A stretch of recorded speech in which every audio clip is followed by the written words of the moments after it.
Welcome to the Marketing Millennials, the No BS Marketing Podcast. I'm Daniel Murray, and join me for unfiltered conversations with the brains behind marketing's coolest companies. The one request I tell our guests, stories or it didn't happen. Get ready to turn the up. We are enabled to create systems to make our jobs, easier and to do 10x what we used to be able to do, which is to me super exciting. So you can use different platforms to create content that's customized to your brand voice, and it spits it out so quickly. It's amazing, and you can fine tune it. I feel like we're just at the very beginnings of how this can help us have superpowers as marketers, basically. Hey marketers, we know you love a TLDR, so I'll get right to the point. You know Wix, the website builder with professional templates? Well, meet Wix Studio, made for freelancers and agencies with multiple clients. It has everything you need to efficiently build and operate campaigns across multiple channels. With Wix Studio, you can build websites that scale with dynamic pages and reusable assets, fast-track projects with integrations from Meta, Zapier, Google Ads, and more. Finish A/B testing in days, not weeks. Publish social content, send emails, optimize SEO, and so much more. Oh, and reporting is covered, with integrations for tracking and analytics tools like GA4 and SEMrush. Basically, it's an all-in-one toolkit that scales with you. Drive real client growth with Wix Studio. Go to wixstudio.com. Welcome back to another episode of the Marketing Millennials. Today, I have Kimberly Whinna Cottrell on the podcast. She has tons of experience. She has been at Autodesk. She's been at Cisco. She's now at Amazon Web Services, but she has some really unique experiences in event marketing, live event, virtual event, also omnichannel, also AI. So we have a lot to unpack here. But I want to let Kimberly give her quick background how she got into marketing, and then we'll get into the conversation. Awesome. Thanks so much, Daniel. It's such a delight to be here on Marketing Millennials, and really love what you're doing here with our generation of marketers and all of the great stuff going on in the marketing function. So I started in the art world, actually. I went to college in New York City at NYU and started working in the art world. I studied art history, and that is where I began my marketing journey, which is a unique place to have your origin within marketing. But I was helping to manage galleries, and part of my job was to create these exhibition catalogs, basically for the launch of new exhibits of artists. And it really gave me a foundation in telling the stories of brands and building brands from the ground up through telling the stories of these artists and their work. And then I did that for a few years. I decided to expand my horizons, went to business school at Kellogg, and that's where I really got introduced into the tech industry and started to shift in that direction. And it was a really exciting time in technology where social media was just becoming a thing. Facebook was growing, Instagram, all of those things. So it was a really exciting time to go into tech, and I worked at Autodesk. Straight out of business school, and then for 10 years after that, creating really novel marketing experiences through a museum-like destination that we created for Autodesk that told the brand story. So I had a lot of fun working on that, and then I went over to Cisco and led marketing for Cisco Live, which is their huge customer conference. And had the pleasure of being in that position when the pandemic happened. And so I got to be part of the leadership team shifting that giant customer event into a digital event in which we reached millions of customers and prospects during that experience. And then more recently, I've been at AWS for a couple of years and have worked on many different training-based programs. Most notably, I worked on launching the AWS Skill Centers in Washington, D.C. and Cape Town, South Africa, and the omnichannel marketing campaigns around that. So have had a lot of experience starting in the art world and then through 15 years in tech, with events as a common thread throughout in terms of where my passion lies in the omnichannel strategy. First of all, shout out to Cape Town. I was born in South Africa, so I love that. Amazing. Oh my gosh, I love it. But I do want to get into you advocating for events, because I think it is I know it's becoming more of a trend, but people still think of it as not a revenue driver. So I want you to tell people why it's so important to have these experiential events and also have a virtual component as well. Yes, absolutely. So events, became a fabric of my marketing career, kind of unexpectedly, even starting in the art galleries when we would have these opening events for these exhibitions that we would be putting up for, 6 weeks at a time. We were creating these newsworthy moments where the customers, the collectors, the press would come and have this really meaningful experience with our product. So, that started in the art world for me, but that has continued throughout the B2B marketing experiences I've had at these huge tech companies, where we're creating these moments where all of the customers are getting so excited about the brand. They're, taking time away from their families to travel to these destinations, to just spend time learning and enriching their experience with brands. And I had this experience first with Cisco, with the Cisco Live team, where we had tens of thousands of customers coming to really increase their skills and network and build community during the week of Cisco Live. And we also see that at AWS with reInvent. It becomes this moment in the customer's year that they look forward to. And it's kind of like a reunion for them. And so to see the deep place that these events kind of become part of our customers' lives is super exciting. It's like, kind of on par with the vacation they take every year. It's like their time for enrichment in their personal, professional growth and development. So I think events have become, such a pinnacle of community building within marketing, and marketing is becoming more about building community in terms of social communities, and just the ongoing, never-ending kind of life cycle of nurturing that we have going with customers at all times. Events are just this place where you really, truly do get the hearts and minds of the customers, and then there's just a tremendous amount of value that you can extract from there. So that's kind of a long description of my passion for events, but they are measurable as well. And they're even more measurable, the impact, as we continue to have new event tech systems to bring that to the forefront. So, you not only have the attendance, the numbers of people who attend on site, when you have the hybrid event model, which is the right model in my perspective, you also reach at scale millions of other people if you're doing it right, to bring into your funnel. And then you have to have, at these huge customer conferences, really tight relationships with the sales team. So there's sales motions and sales deals being closed on site. And then that really gives you that revenue, the tie to revenue that is just, outstanding, and something that you don't always have that story about how marketing and sales come together to really close deals and make things happen. I also want to go into, I know you are an expert in omnichannel. So could you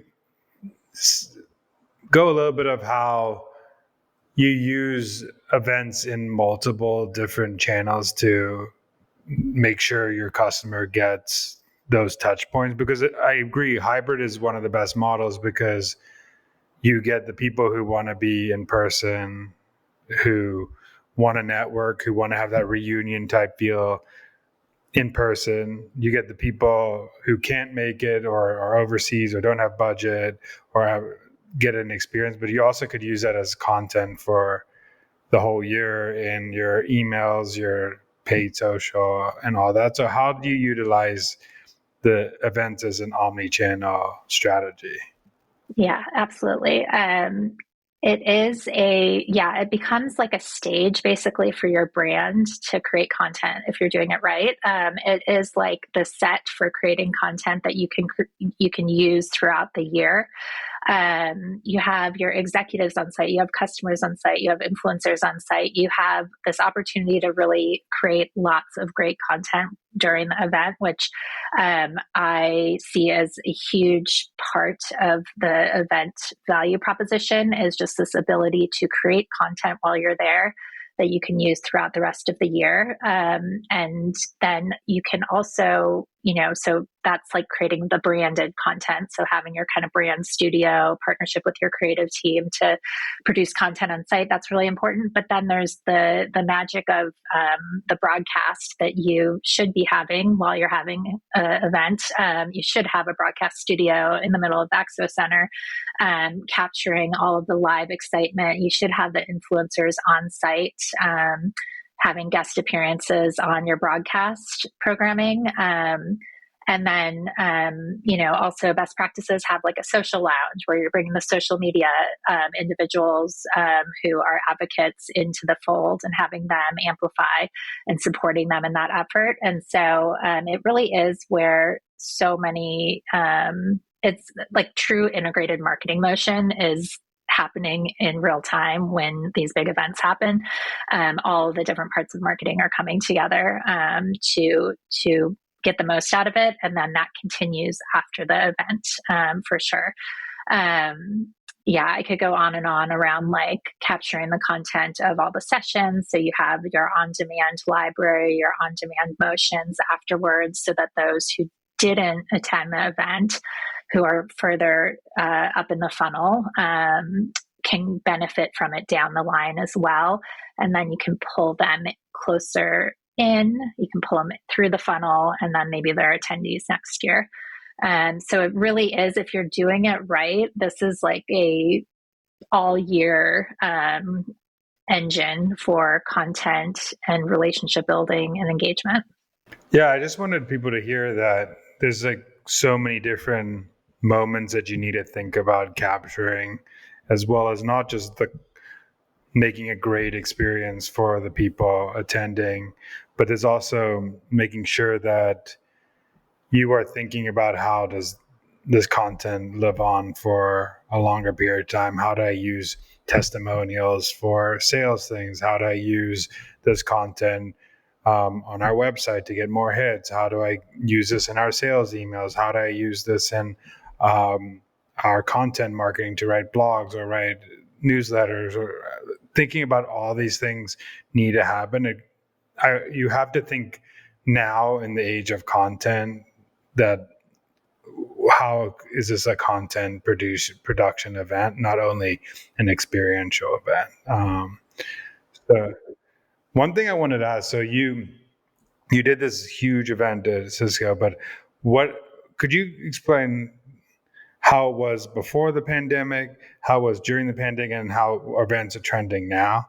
Because they're very different, and I just want people to hear the different moments and times that events are basically transitioning and growing and evolving. Yeah, absolutely. So events before the pandemic used to kind of be seen as like a little bit of other, like outside of the main omnichannel group of marketing activities. So you have, your paid media, your email, your social media. Those were all the digital motions were more easy to track, I guess, in the pre-pandemic days. And so therefore they had more visibility of their impact on the business, and events were kind of thought of as, nice to haves, but the executive level teams often did not get the hard metrics they needed to understand how powerful events were to the bottom line and to their customers and relationship building. So I think that due to a lack of really the technology to prove the results of events previously in the earlier 2000s and such pre-pandemic, there was a perception that events were expensive and the ROI was opaque. Like you couldn't tell if they were, effective or not. They were fun, but were they effective? And then the pandemic happened, and I think it gave a lot of people visibility into, once you take away those in-person touch points where you bring the community together, there's something missing. So I think maybe that, like the taking away of that mechanism of in-person events during the pandemic, really put a spotlight on how much it actually was knitting things together for companies in their marketing motion. And so I think that was one impact, is that once you take it away, everyone's like, okay, there's a huge gap without this like event-driven relationship forging motion. And then, those of us who were on those events teams at that time were challenged to switch it up and, quickly come up with something to replace this huge gap of not having the in-person event. And so, again, I had the delight of being on the Cisco Live team at that time, and we pivoted. We worked with all of our teammates to make some incredible programming happen digitally at scale with celebrity guests, et cetera. It really pushed us to innovate. And we, delivered something that people still needed, which was a place to come together, even though we could only come together digitally at that time. And it was really powerful. And so we ended up having to do that for 2 years of that particular event. And then we went back live in 2022 and hybrid. And so I think, concurrently, new event tech has proliferated that's allowing us to have new ways of seeing the value immediately and having the numbers to support the value of events.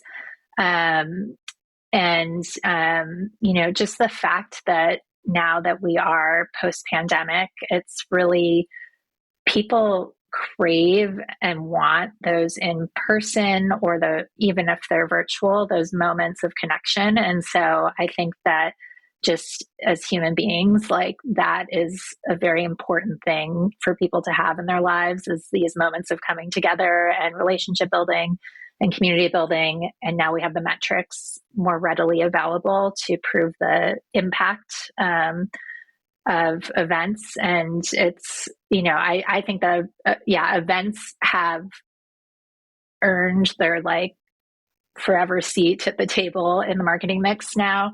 In terms of how I see them treated within like the marketing mix at big companies now, that stigma and that kind of like separateness has been kind of forged, in the last few years. What do you think? What are your thoughts? I'm in agreement. I think the one thing that I will just add on to that, I think people still being remote is even adding an extra layer of everything, because I think you, as an employee, especially in a marketing profession where like most marketers don't have the opportunity to go into offices right now, or in smaller marketing teams, or don't have that in-person work, has now gone very lonely.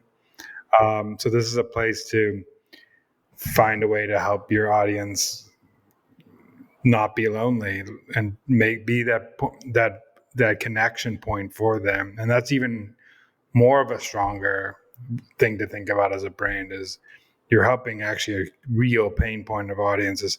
Hey, I don't have anybody to learn from because I'm not in an office. I'm actually lonely in my job because I don't get to bounce ideas of people. This is one of the times I can do this. Which brands are actually the ones that I can go to do this? And you start looking for those moments. What's up, marketers? Time for a Wix Studio recap. Here are 5 things you can get done faster using Wix Studio. 1. Scale content with dynamic pages and reusable assets. 2. Integrate with Meta, Zapier, Google Ads, and more. 3. Launch and measure A/B tests with intuitive design tools. 4. Connect to analytics tools like GA4 and SEMrush. And 5. Manage your client's social media all from one dashboard. Ready for more? Go to wixstudio.com. That's wixstudio.com.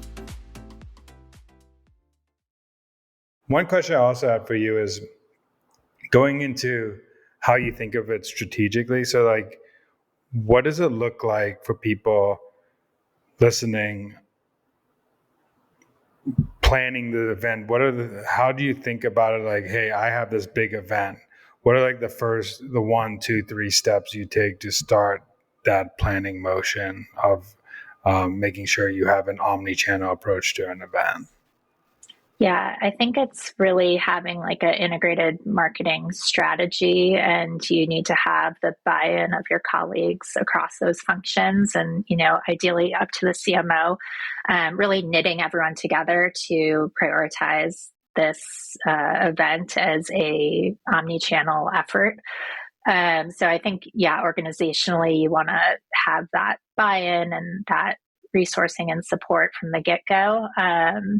And then there's all of the kind of operational elements around kind of the design of the event, the site, where will it be, what will it look like? And then there's the content the content, I think, is like a huge pillar here that you need to be very very mindful about is what's the value you're going to deliver to the attendees, not just like the keynote of all the cool announcements, which is a great part of these events, but the education and, really delivering the value so that the attendees who commit their time and money to attend are going to leave with what they want later. So it's really understanding and having a very strong content strategy program, and that usually involves working really closely with the businesses and with the product teams who are talking to the customers all the time, and having them inform kind of like what content do we need to be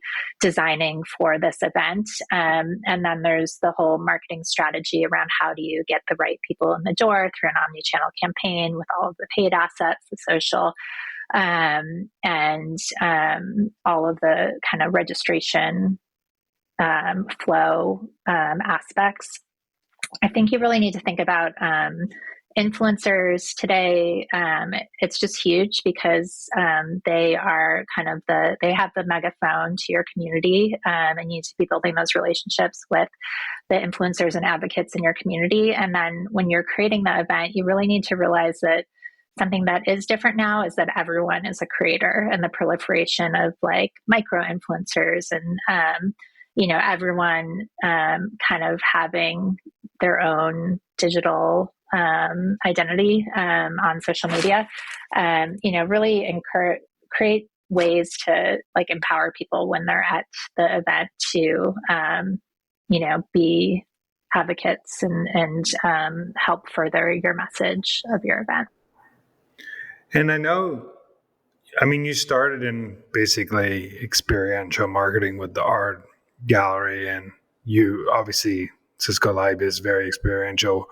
What are some key things that people should think about when like making an event experiential? Like, how do I make it the best experience for my attendees? How do I win those hearts and minds of them? Yeah. Yes, I think always working backwards from the customer. So like, what do they need is like always the purest way, I think, to get to get that clarity about how you can design something that is of utmost value at the end of the day. And then I go back to my Autodesk experience, which was really cool because we were doing some really new things that were experiences, but were not necessarily events. And so I like to, always encourage people to think outside of the box. So, in the last, 5 years, I've been working on, in big tech, we've been talking about some experiences on like the big conferences circuit, but there's also things you can do that are smaller scale that can be highly impactful. And so at Autodesk, I briefly mentioned I worked on launching and building out the Autodesk Gallery, which is a physical museum space in San Francisco that tells the brand story of Autodesk through the voice of the customers. So we had exhibits about how Lego used Autodesk software to design their mega models and their different products. And how Sony and Gensler and Tesla were using Autodesk to design these amazing innovations across different industries. And we had physical exhibits. So it was an experience that we would have customers coming through who are coming for customer briefings. So they would have their sit down with the executive leadership team, but they'd also have this moment where they could tour for an hour and like think about what other companies were doing to innovate using technology. So, that entity at Autodesk, I really worked on experiences as branded venues that we owned and created these experiences within. And we had, 50,000 people coming through per year. And they were, like highly targeted audiences from customers to government delegations to student groups. So I think there's a lot you can do with experiences that are outside of what you would think of as the like typical tent poles of event marketing that should continue to be explored and nurtured. Yeah, I was going to ask you because I think a lot of marketers can't have that marquee, huge event. So, what are some other ways that they can do micro events? Which I actually think that's going to be a bigger trend, more intimate, which has been a trend for a little bit, but I think it's going to be even more and more important in 2025 and beyond. But what are some micro events or micro experiences or different experiential thing that you can weave into your strategy that are not as high lift, high budget as a huge event that is put on?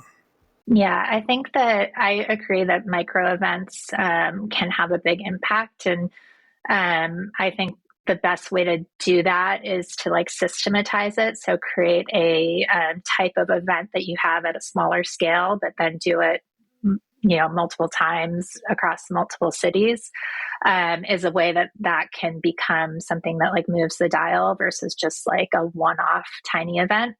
So examples of that. So again, going back to Autodesk, since that's top of mind for me right now, we created a series of events called Design Nights, which would have up to 500 people, I think, if I'm remembering correctly, was like our cap.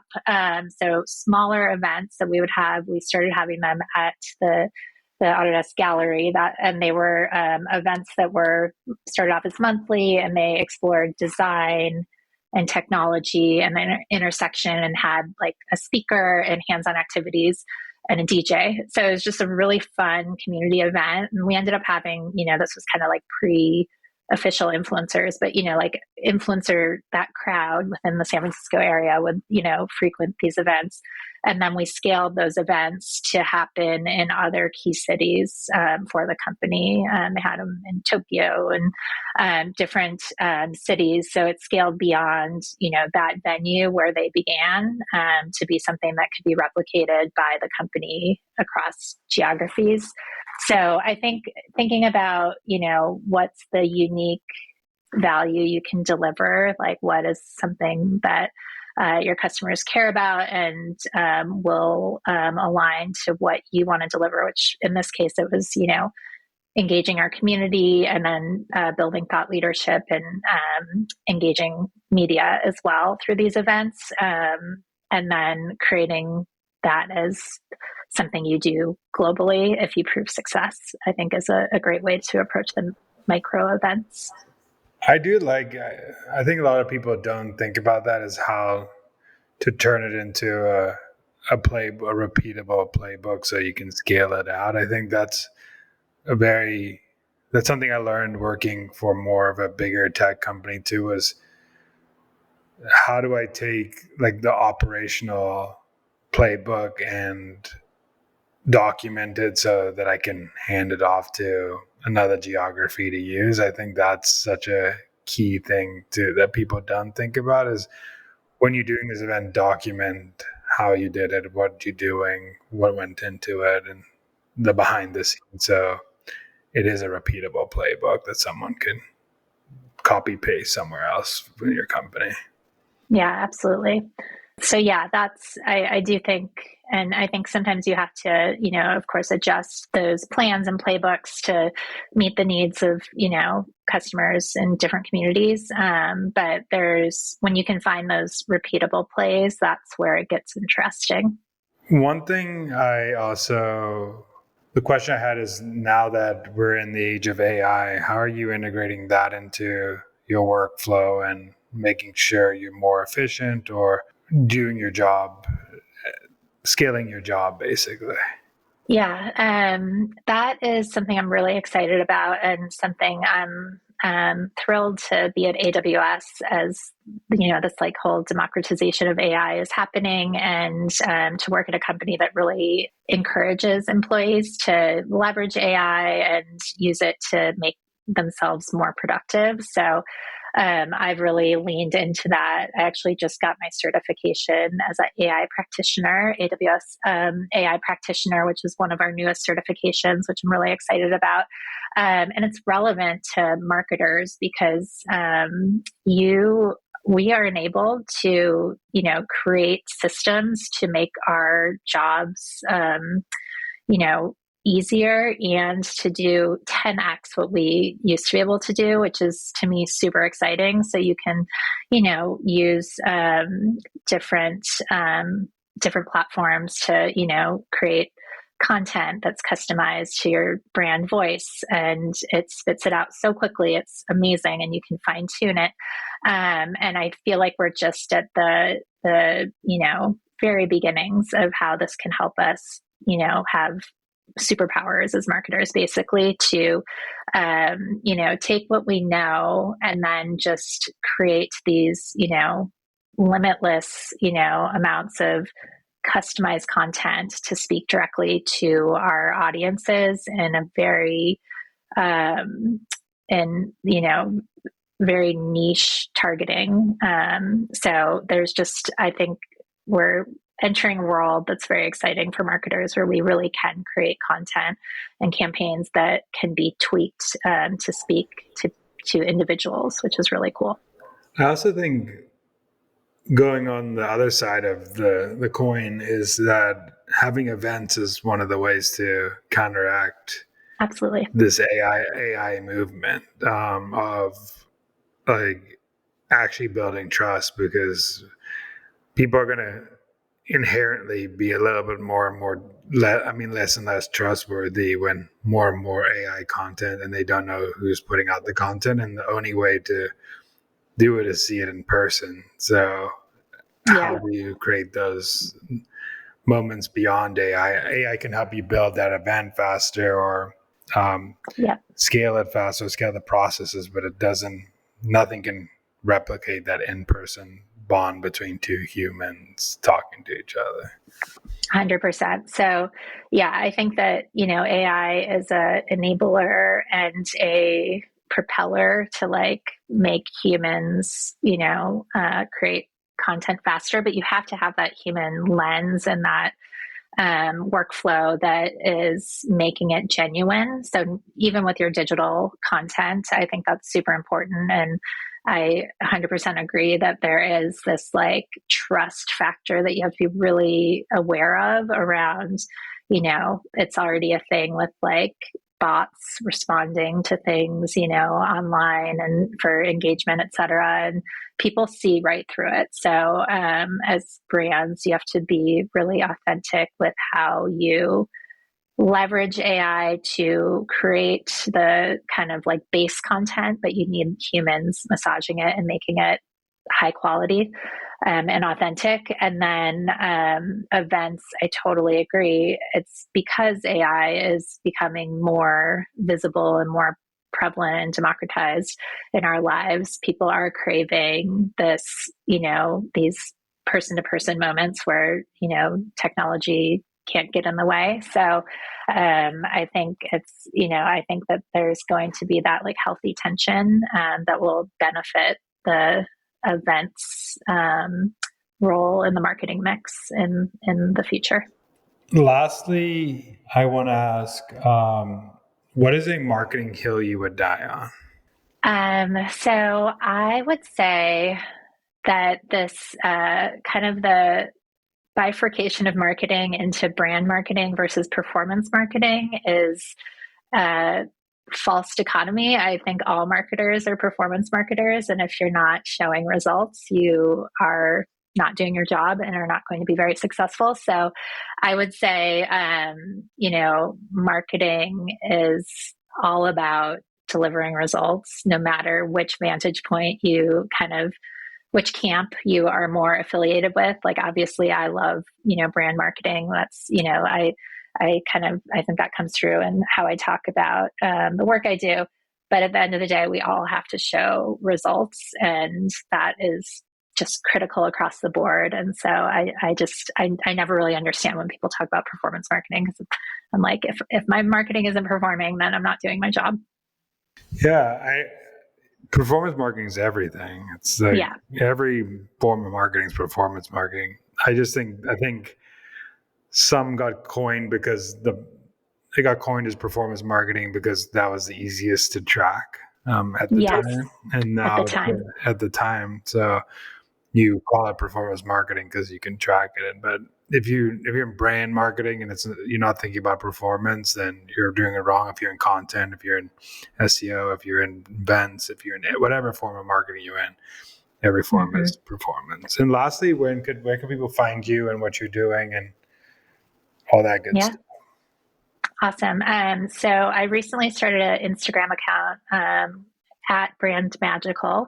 And that's where I am sharing my tips and tricks and trends and what I'm seeing out in the marketing world. And so, I would love to see folks there and kind of engage with you all on Instagram. Well, thank you so much. And I appreciate you coming on the pod. Yeah, thanks so much, Daniel. Thanks so much for listening.